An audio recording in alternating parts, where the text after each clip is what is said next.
Hello and welcome back. Today we're going to be talking about rapid learning in childhood and whether early child development is shaped by rhythm. We use rhythm as a way to enjoy music, dancing and exercise, but it also plays an important role in the way that we navigate day-to-day life. From conversations to doing mundane tasks that require focus, rhythm helps us to organise and coordinate everything that we say and do with ease so that we can focus on the quality of our interactions rather than how we actually do or say something.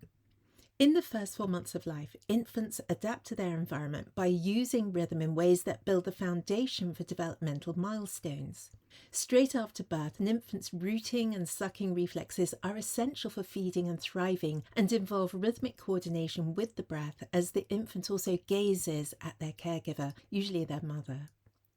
Secondly, the infant is also genetically primed to respond to the changes in light intensity and temperature, and in the first 4 months of life, they entrain their sleep-wake cycle to match the environment.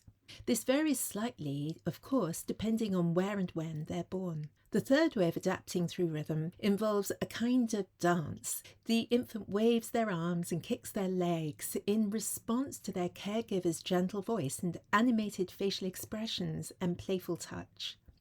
These reciprocated rhythmic patterns are what Professor Colwyn Trevarthen described as the intrinsic motive pulse.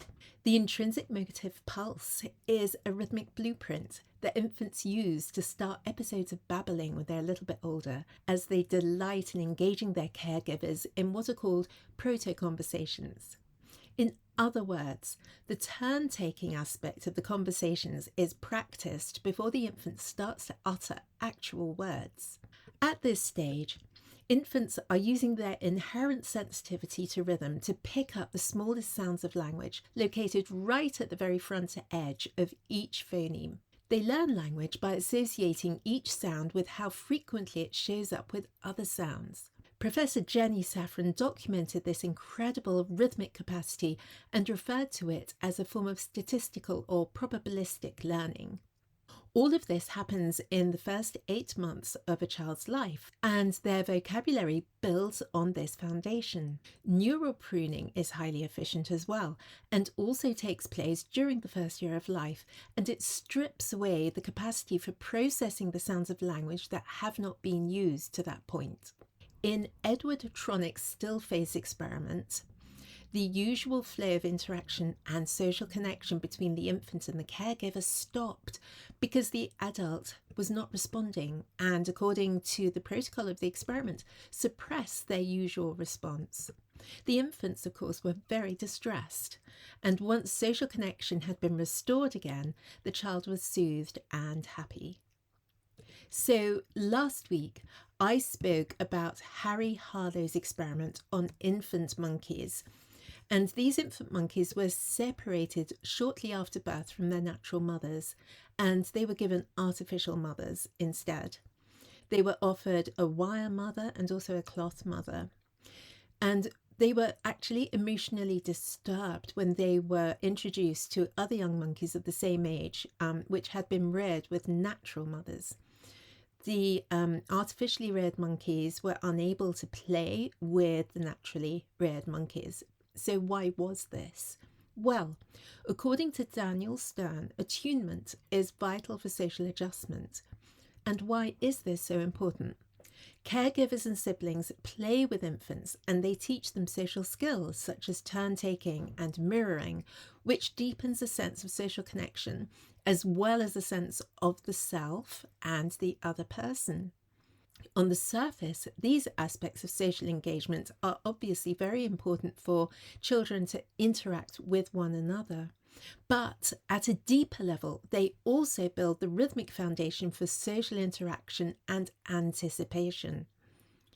Now, right now, of course, we are in an era of technological acceleration, and this is very exciting in some ways, but we're only just beginning to understand how it might affect us in the present and also in the future.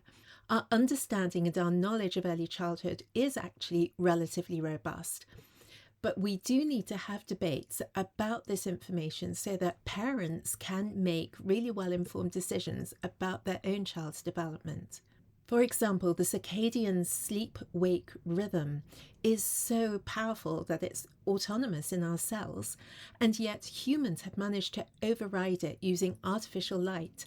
Even candles can disrupt circadian rhythm, and stronger light, such as the light from computers and cell phones, can shift the sleep-wake cycle by 12 hours.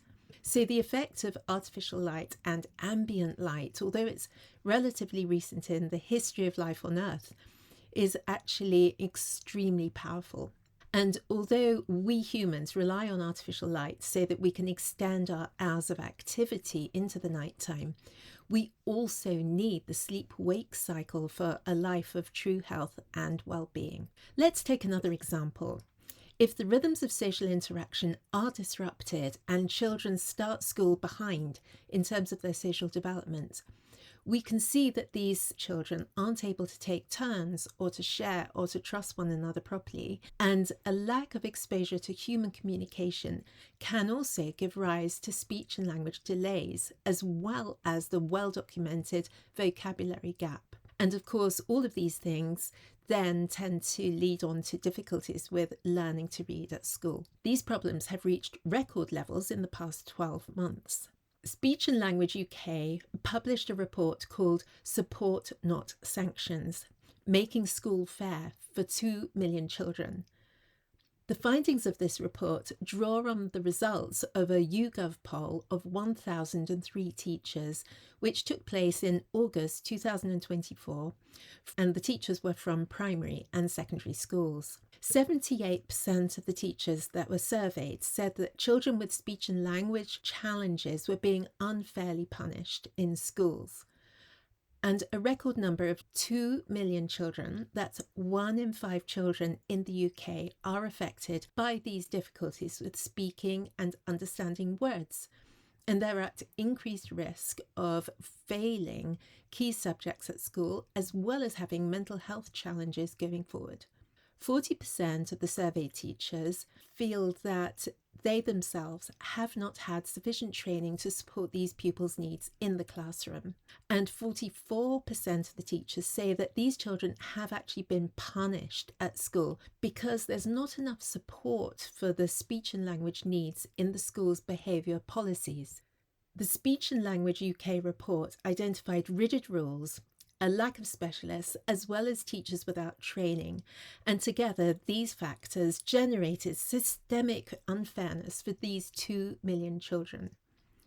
And the response from the children in the classroom, according to the teachers, has been to withdraw from interaction. And according to the report, among these children, there's been reduced learning and academic progress, and also damaged academic performance long term. The escalation of these children's defensive responses is leading to other problems like school refusal and school avoidance. And from the school side, it's led to educational exclusion and further damage to that child's academic performance. So systemic failures on this very large scale are leading to widespread problems with poor mental health and also the prospect of long-term unemployment in young adults. This is a real crisis, and I think we really need to work together to support these children as our top priority.